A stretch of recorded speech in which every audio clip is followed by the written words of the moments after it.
welcome to another episode of the UX All Minds podcast. I'm Dale, and today I'm interviewing Marie-Aude.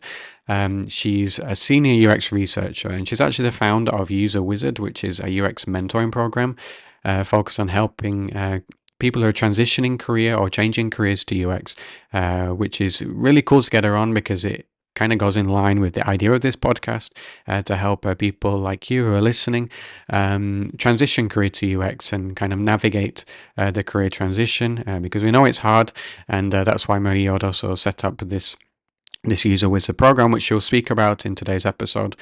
So looking forward to hearing about that, and also her story and how she entered the UX field and kind of the advice that she would like to pass on to you listeners. So sit back, enjoy, and let's get into the conversation.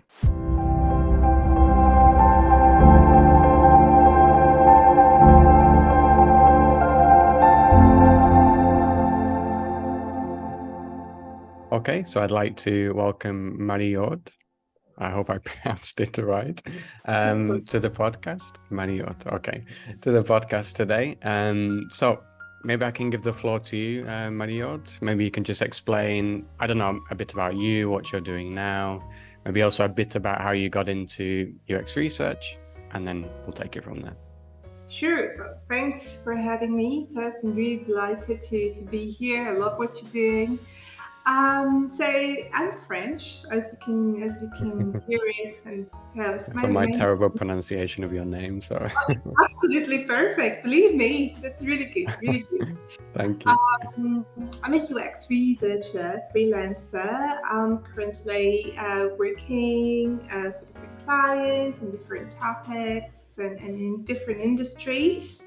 I've been living in Switzerland for 19 years, in the German part of Switzerland, and I moved recently, like a year ago, to Spain. Where should I start? I have an interesting journey to UX research, so it's not really the most regular one, let's say, and yet totally makes sense, I would say. So I studied applied foreign languages. I studied English and German at university. And started my career in the hospitality at the reception, where I spent 10 years. And later on, I wished to move towards some more strategic work. I was always very interested in marketing and communication.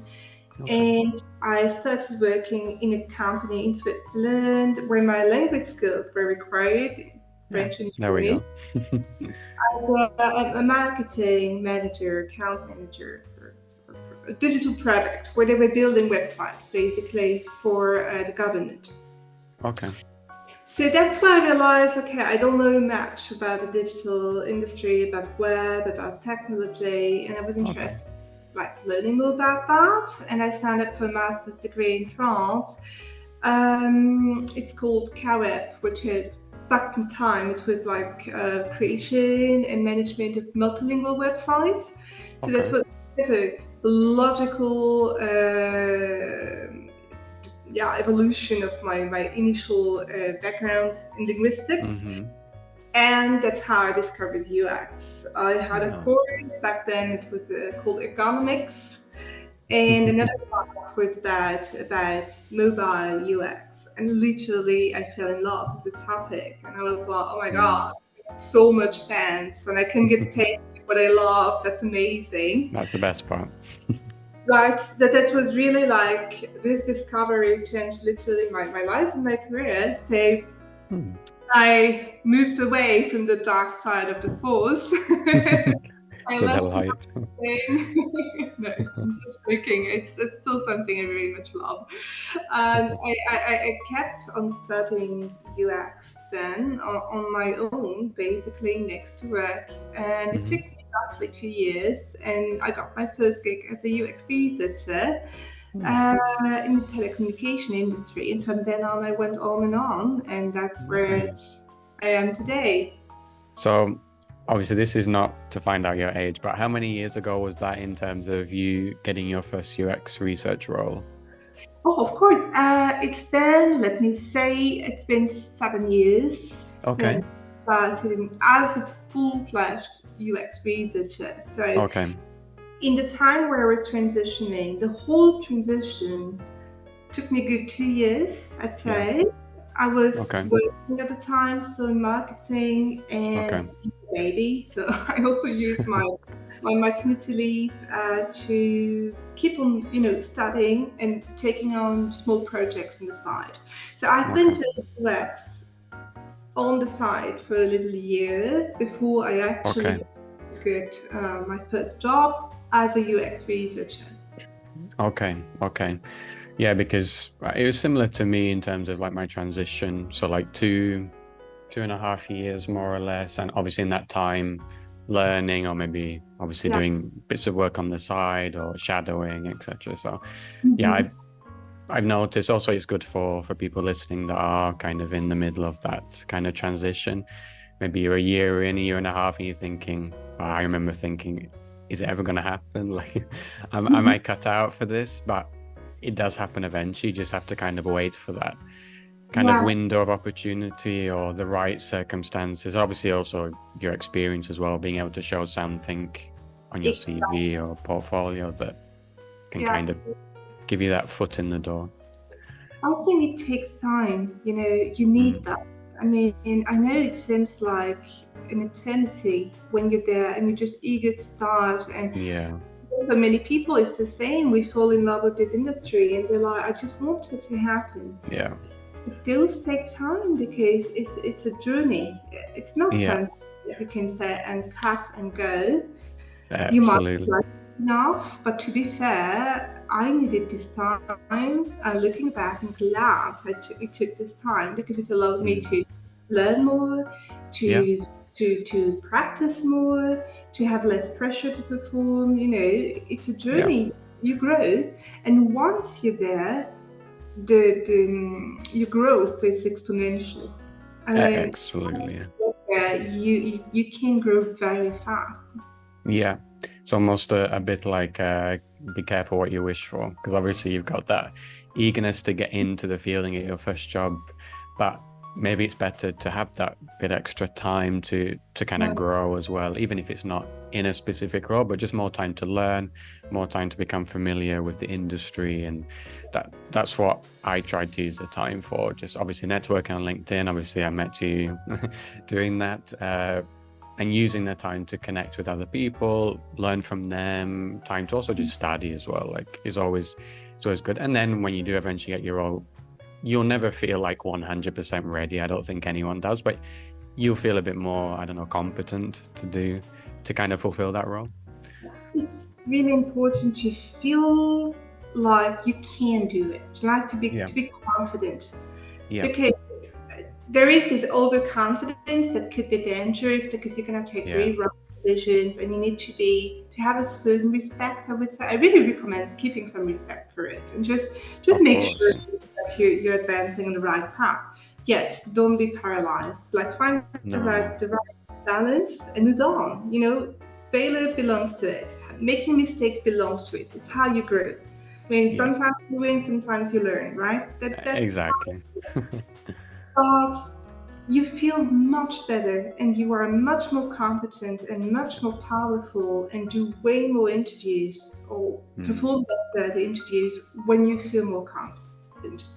And that doesn't absolutely. happen. That's really necessary. That's why I recommend take your time. I understand you need to get a job and it won't happen overnight. That's, Mm. in my opinion, just not happening. In my experience as well. Yeah. Yeah. And it might involve some difficult periods. Like I remember when I was kind of working two jobs and doing those kind of late nights and studying and going to your other job. And in those moments, it's difficult. But like you say, at the end of the day, it will be worth it. And yeah, you will have that. You'll have more confidence, obviously, in UX research to conduct interviews but yeah, and also being wary of overconfidence. Well, is also a good thing because maybe kind of the bad side if you do kind of rush into it and do get that first role. Obviously there will be people that do get a role quicker, but maybe that does give you that element of potential overconfidence. You feel, oh yeah, I'm ready for this also early on. But then obviously, like maybe you go into it and then you realize, yeah, in the interviews, etc., that maybe you do need that bit extra experience, and you can get that in those years that you're transitioning over. So, and it was also nice as well to hear about your kind of journey into UX coming from languages or language study. It's nice because I'm discovering, and also in my kind of transition over, there is the nice thing about UX and also UX research. There isn't like one clear path. Like anyone can kind of get into UX or UX research, and each kind of background brings different skills to the table and different skill sets that you can bring. So like obviously from your kind of background, obviously studying languages and literature, etc., obviously you can do interviews in multiple languages and kind of speak to people from different backgrounds, which is a huge kind of advantage. I've met people who've come from I'll cut this bit out. I've met people that have come from drama, from obviously what you said as well. Also from IT, from my background, IT technology, which might seem closer to it, from fashion design, like from all sorts. So it shows that all of these different skills can mean that you can be a good UX researcher despite your background. So no, that is really nice to hear. I'm curious also to know what has been your biggest challenge. It could be kind of your transition over, maybe a challenge in that period of kind of your life, or maybe just being a UX researcher and maybe a skill or something you've encountered even recently, just anything that has been a big challenge that you've had to overcome, and how you would translate that to a piece of advice that you would like to give someone who's learning. Sure. There are a few things I would say. So not really specific to the job, that more generally to you're new to the job and to this industry. And at least back then when I started, there was no community locally, because back then we were still very, very much meeting locally, right? It was pre-COVID. There was no community for UX researchers.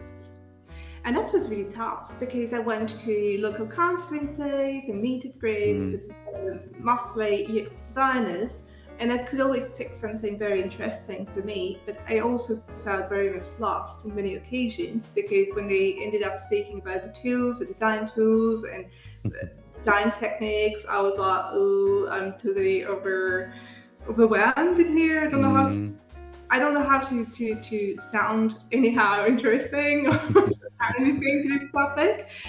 So that was one thing, and I solved it by building a meetup group for UX researchers, basically, and that's the UX Research Guild I'm still running now. Nice. The community aspect was really important, and I think as a career switcher, it's double as important, because not only you're new to this industry as entering the field, you're also new to the whole concept of this industry and to the network. And your network is probably built in another field. So you need to rebuild it from scratch, and you need to somehow, you feel at the very least, like you need to prove twice as much as the others that you belong.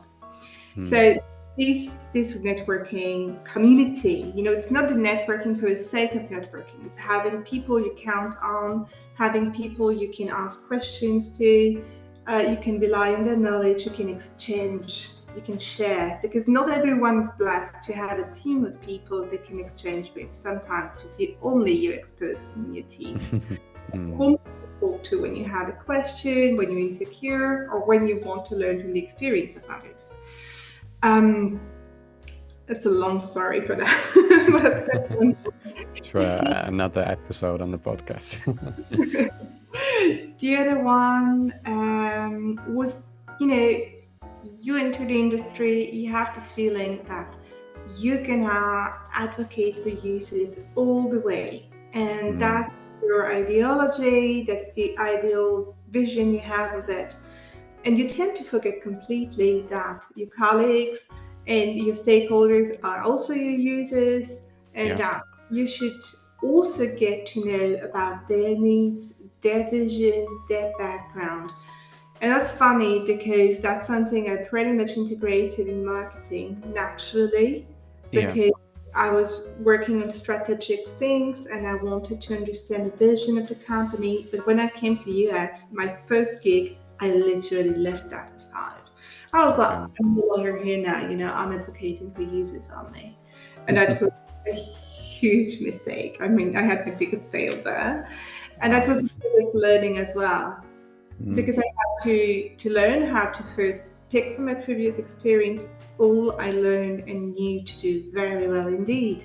And I transfer a lot from there, and also learn that you need to also understand the needs, the frustrations, the background, the motivations of the business. Yeah. And you can't be good at UX research if you don't understand what's going on and why you're asked to work on this project.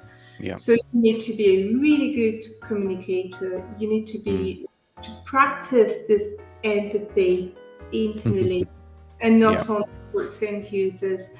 And I solved it by failing, by learning basically. And that helped me grow a lot. Yeah, well, that's how you learn as well, by making mistakes. And it's Yeah. better to do it early on in your career than Oh, finding definitely. out much later, and then obviously maybe it's too late. So no, that's also nice as well too, that you've shared that experience as well, that you did make mistakes early on in your career, because sometimes you feel when you get that first job that you need to be it, for want of a better word, like the finished article, even if you know you're not, but you feel you have to hit the ground running, you have to know what you're talking about, that that you know what you're doing, and you need to translate that to also people in the business. But we all make mistakes, and especially early on in our career. So it's also nice that you shared that as well, that you're still a UX researcher, even though you made mistakes back then. Yeah, absolutely. Actually, it made me a way better researcher. Yeah. And I think that's, to be fair, it's something you never taught. And that's something I'm very much missing in UX curriculum. So maybe just as a side note, I also run a mentoring program for Yeah. UX professionals and career switches. So we have the two aspects. We have career switches to UX. That's very dear to me because I wanted to give back to the community and help people who into the field now to Yeah. have better support getting That's there, nice. and people within the industry who want to grow. And that's based on my learning, because what I realized that my luck was that through my career previously in hospitality, like in marketing, I knew how to communicate. I was really good at communicating with stakeholders and understanding them, pitching the project, presenting, but also running typical stakeholders interviews and going to the ground, what's the business vision, what's the strategy, and so on. But that's something you barely learn anywhere. If you come from a business school, you probably had some courses on strategy and communication, but users are not taught how to communicate. They're taught how to listen. And I know it sounds counterintuitive, but we're missing out this. Yeah. We're missing this ability to communicate proactively, efficiently, to ask the right questions, not only to users, but also to the business. We're missing this connection to the business vision and strategy. Yeah. And UX research is very strategic if done well, or when done well, it's a strategic asset. Sorry. So I think that's really important. And honestly, I'm missing that a little bit in current curriculum. Like we should learn it. We should be able to have a course on this strategic aspect of UX research. Yeah, because it's as important as obviously advocating for the user interviews.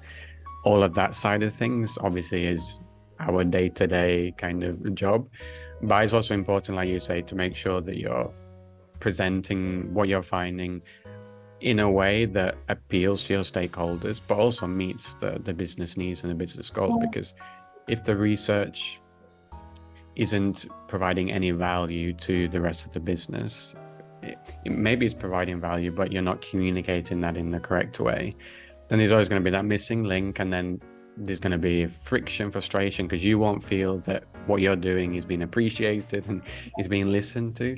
And obviously there'll be frustration on the other side, because they'll look at what you're doing and feel, how's this benefiting and helping us meet our KPIs or helping us move forward as a business. And it's a good point that it's something that I didn't really find out until I actually had my first job and like started working in kind of as a UX researcher in a company. I didn't really notice that until I was in those meetings and in that situation where I had to make the value clear. And then obviously you have to kind of learn on the job kind of how to obviously show that empathy also internally as well. And yeah, it's a nice point. Just also touching on what you mentioned. So you're referring to, is it UserWizard? Yes, indeed. Is that the okay. So is it like a mentoring platform or It like an is. educational? Okay. Do you It's want to explain a bit more about it? So. Oh, sure. It's a mentoring program that I built together with mentors. So those are people who are all working in the UX industry, senior with track record.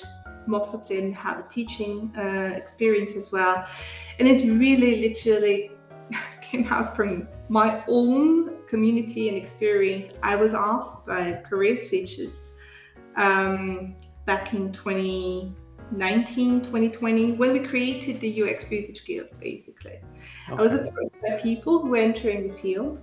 Mm-hmm. And Mary, how do you do that? I'm sorry, how did you manage? Because I've been trying to apply, I can't get a job, I don't even get to the interview. You know the struggle, the usual. Yeah. And when I looked at the CV, I was like, okay, something is absolutely wrong in here. Like, one had a PhD in cognitive sciences, the other one was coming from customer relationship management. Well, you got everything you need to make a good research on paper. You have the experience, you have proper degrees, so what's going on? So we started talking to each other in like regular meeting, and then COVID hit us, and I was like, hey people, how about we meet, online, just to keep also a little bit this feeling of having some kind of social relationship within it. And it literally went on, and the people really enjoyed it, this group community, and I was like, oh, there is something there. We're actually able to do something for them. So I went out to reach out to my network, like, hey people, I have a bunch of people here who are transitioning career, and I think we could help them. And people responded super positively, like, oh, I want to be part of it. Count me in, let's get in touch. This developed to be a program in the end, because we really realized there was a huge need, and there was people who were willing to help and to do something. And I think that's something I want to stress about the UX industry. It's very welcoming. It is very welcoming industry. People are willing to help. You need to reach out to them, obviously in a correct way. Of course, You can't. I mean, I'm just saying, because I say really weird ways, like, hey, I need a job, can you help me? That's not happening like that. We don't manage jobs, but we're willing to help. Yeah. We're willing to help people in. We're willing to give further, and this community is one of the best, really, I must say. So I think it's really important also to be able to say, okay, now I'm here, I can give my experience further, I can guide you, I can help you. And there are many ways. There's not one way to one degree. This is wrong. We cannot label it that easily. So it needs also this help, this support. And there's nothing wrong in saying, look, I need help. And no, absolutely. I think it's important as well I think it's a part of your growth as well to accept that, we mentioned it before, that you don't know everything, and it will be a long time before you do know everything. So admitting that you don't know certain things, whether it's in your job or even if you're transitioning over, and kind of like accepting that you need help, I think is the first step towards getting a job. It helped me a lot, like networking, or like I said before, I met you doing that, and so many like senior UX designers, researchers, even just design leads were so happy to help and give of their free time. But I think it's important what you mentioned before, like asking in the right way, not just coming and saying, yeah, I need a job, or I'm looking for a job. Do you have one? Do you know someone who's offering a job? I think it's always good to start off on the premise of, I need help. Can you give me some advice? Do you know places where I can go where I can get mentoring or advice? Or do you have any tips for me or things like that? And accepting that that person as well has a life and has a job and responsibilities, family. So they're always going to give of their free time to you. But so many do, and it is a welcoming community as well. Like I said, many people helped me. So I do recommend it. I think it's one of the first steps towards getting the job. It's not the only way, obviously, but it's a way that will, for me, help you be better equipped when you do find your first role, because you'll know so many people in the community that can always kind of like us now, that we keep in touch. They share things on their profile on their feed, so it gives you access to resources, to events, all of these things. So I feel it's one of the better ways. And obviously, you people who are listening, you can check out Marie-Aude's UserWizard. So if you'll find it on her profile, I'll link it into the post that I put on LinkedIn for this podcast, so you can kind of check it out as well. But maybe before we finish this podcast, it's probably something people who are listening can find out on UserWizards. But what's your opinion on? Because you touched on it before on CVs, but what's your opinion on UX research portfolios? Because this for me was a difficult thing. I must have changed it like 20 times, I don't know. And probably still it wasn't that good when I did eventually get my job. But I found it difficult because for UX design, maybe it's a bit more self-explanatory, because obviously a portfolio is very visual, apparently. And I got lots of kind of feedback between show your personality in your portfolio, or show your process, your thinking process, how you arrived to that decision, have more visuals. But I was thinking, I'm a UX researcher. Obviously, my visuals might not yet be ready, like, because I'm obviously in the research part of things. So some projects I was working on, like I especially freelancing, I was involved in the research part, and then obviously stopped as it was moved on to design and stuff. So maybe the design wasn't ready, or I wasn't privy to the design stages, to the wireframes and stuff. So I only had kind of research to show. And some people came back to me and said, oh yeah, we need to see visuals. We need to see how that transpired. So what's your opinion on this? Yeah, I have a love-hate relationship to portfolio, like most. It's a good way to describe it. But look, you like it or not, you need one. The short answer is that you need one. That's what you just told me. I heard it so many times, and I must say, oh my God, if someone, HR, recruiter, whoever, is interviewing you or reaching out to you for a research role and tells you they need more visual in your portfolio, you probably don't want to get there, because it's absolutely wrong. But that's, the industry, the job market for our industry is pretty much broken. So it's not on us to fix it. We're part of the process though, so we need to make the most of it, or the best we can do with it. There are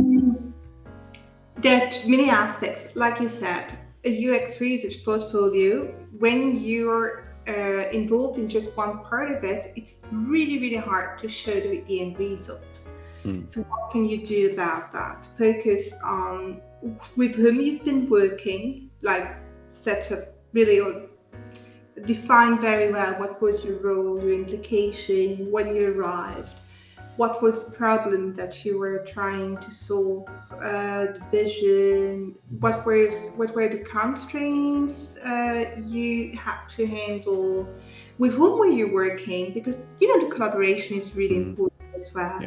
And if you don't have end results, this is this can happen. Show what were the aim, what was the aim, and what were the metrics you were using, and try as much as possible, because that's also a conversation you need to have in the project, and tell your team, maybe people, we need metrics.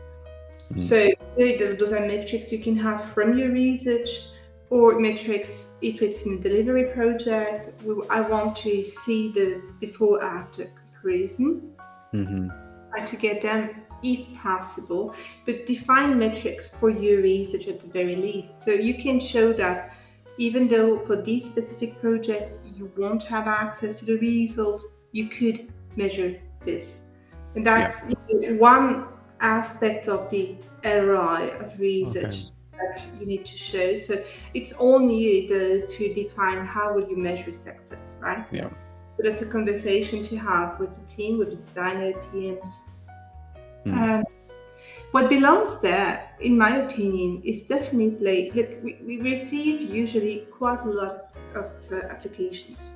So we have a CV that tells us pretty much everything we need to know about your background, your experience, your degrees.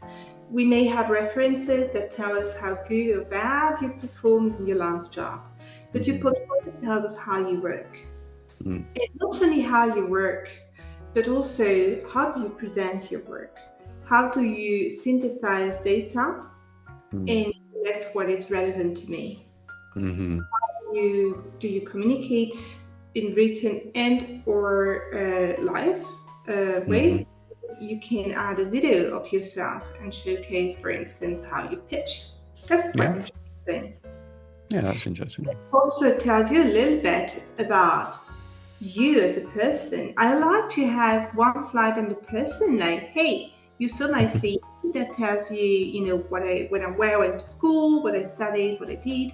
But that's me beyond that. I don't know. I'm a lover, I'm very sporty, or I love traveling, whatever. But this little human touch is very often what we will keep in mind. Like, oh, remember this one who learned Japanese? I don't know, which is better here, or this one who has I remember perfectly one of my mentees, because she had this amazing ability to recall. She has a very strong photographic memory. Oh. She was so good at that she got basically studied. Basically, she was part of the university. She Shout out to her. Right, and I remember her forever, because I was like, oh, this is so random, this is so unique. And this unique touch is really important. Bring you it stays in the memory. Yeah, right. And people will remember it, and they will maybe refer to you as such. That won't get you hired, but that can bring you closer.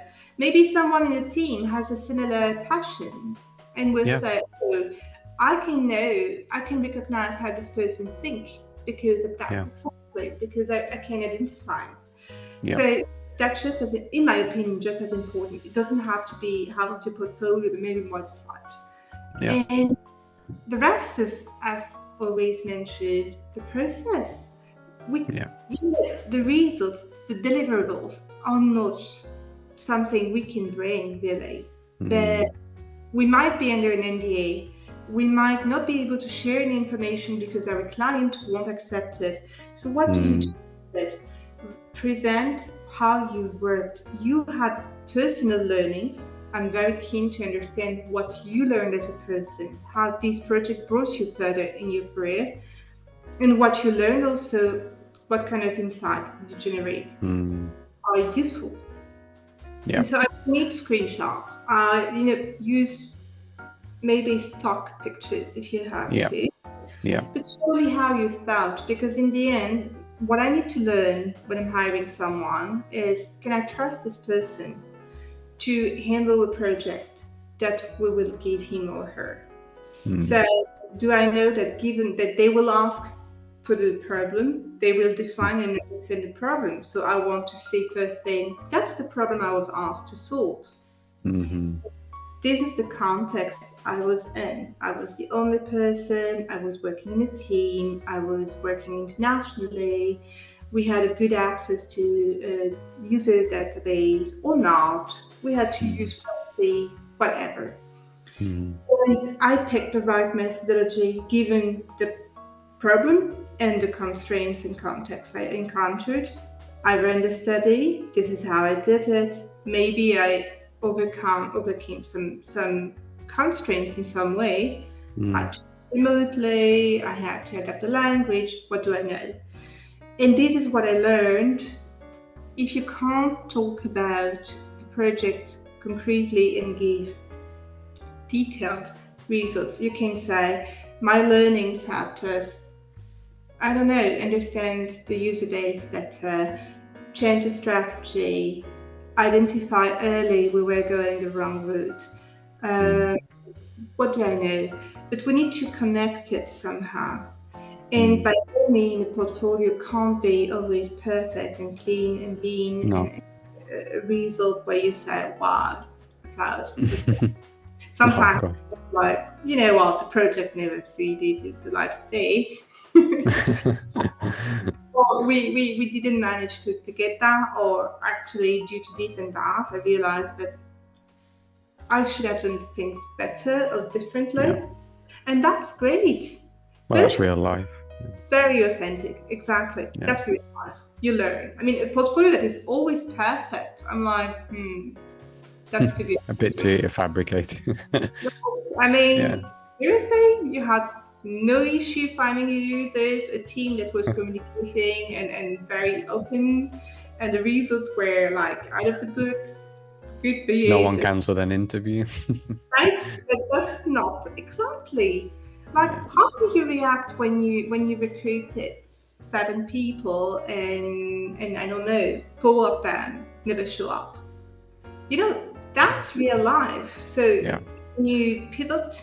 Can you offer a solution? What do you do? So the learnings, they're on different stages, right? They're on different aspects. There is the learnings for the project that you will bring, the insights, so-called insights, and you have the learnings that you developed from that. And that's very important to me. I'd say it's a hell of work. Doing portfolio requires a lot of energy, of time, and of putting your thoughts in there, being very authentic, doing a form of introspection as well. What did I learn? What could I have done better? How do I present it? But know your audience as well. Whom am I presenting this to? One mistake I see often are beautiful portfolios but way too long. I don't have time to go through 15 slides for one project. Go to the point. You know, that shows your ability to synthesize actually. Yeah. Absolutely. Also, that was one thing I've heard as well and I'm tried to implement it onto my portfolio, probably in a bad way, but to have like a summary at the top, like just the main points, like kind of obviously what was the purpose or the objective of this research, what were the initial metrics, what were the problems that were being faced, and just kind of a rundown, and even like a summary of kind of the end results, what was achieved from this research. And then obviously if it piques the interest of the hiring manager, maybe they can go down and find out the specifics to that. But if you present the summary at the top, it kind of saves on that, because if you get 3 or 4 pages of scrolling and you have to look for the answer, then it defeats the whole purpose of your portfolio. There is a user experience of your portfolio, obviously, and you need to think of that. What do they put yourself in the shoes of the hiring manager? I mean, they may have as much as 50 portfolios they need to go through today, maybe more, I don't know. Plus their job, like what they do day to day. So, you know, when you give a report, I mean, maybe I recommend always having a short summary, like an executive summary, something you learn a lot, you know, in business, right? Executive summary, this is what you need to do, this is what you need to know, those are the bullet points of latitude, those are the metrics, KPIs, whatever, you name it. Do the same, bring the most important, most relevant information up front. Give them a taste of that. If they're hungry for more, they can go deep. They can go down, have more, like look at more slides, more details, and you probably will be asked to present it anyways. So Yeah. if you feel like there is something more you'd like to say about it, you can expand during the presentation. Yeah. And there is one detail, because I've been asked this a lot, like which format to have for your portfolio, and people usually get stuck with, oh my God, I need to prepare a website, I need to do this, I need to do that. And then they're more constrained by the format and less by the content. And the basic requirement for portfolio is that it's shareable, basically. It needs to be accessed, it must be accessible, it must be shareable. Ideally, you could have a version you could share by email very easily, and if needed, a version you could print. Yeah. That's pretty much it. So Yeah. don't get stuck with, I need to build a website or whatsoever. No. I've seen Then you're very missing the point. Yeah. I've seen excellent portfolios in PDF. Presentation. Canva is a great tool to have also web and PDF version of a presentation. So don't overdo it with the format, but put the work really in what do I want to say. Yeah, tell your story. I would say, actually, you're telling a story with your data. So which story do I want to tell them in the end? Pick some relevant thing you want to say. Absolutely. No, there's lots of good points there. I think especially the kind of just giving a bit about you as well, whether that's in your CV or portfolio or wherever you feel it should live. But I think that's always good, because I think, like, I've been kind of also slightly behind the hiring process and in interviews and stuff. But one thing that is discussed is this person going to be a fit for our team? So not necessarily even the skills, or because maybe all of the candidates good skills, they can run a research project on their own, everything's good, but then it's like, how did we all feel with that candidate? Do you feel you could have got on with that candidate? Was there much personality, or was it very kind of cold? And so all of these things, obviously you're nervous and anxious in an interview, it's normal, but I think showing kind of like you said before, that candidate she had a photographic memory. So things like this, like sharing things like that in your interview and having that, because that as well will come in handy when you're in the team as well. If you're able to communicate well and kind of have that human side, it helps you in the interviews for starters, but also helps you fit into the company. And when you do encounter challenges with your work or whatever, do you be able to overcome them as a team rather than feeling isolated, which is important. Lots of really nice points there, but we'll finish it here, Marie-Aude. I don't want to take any more of your time, because you're very busy, I think, with all the things that you have to do. But thank you. I really appreciate you sharing all of these top tips from your experience. And obviously you have your UserWizard, which I recommend as well to listeners. So thank you. Thank you so much. Thank you so much for having me and for all you're doing. Really, I absolutely love it. It's great that you turn your own experience into something you can give forward to the community. So it's beautiful. Thank you. I appreciate it. And maybe we'll get you on again in the future. Love that. Thank you.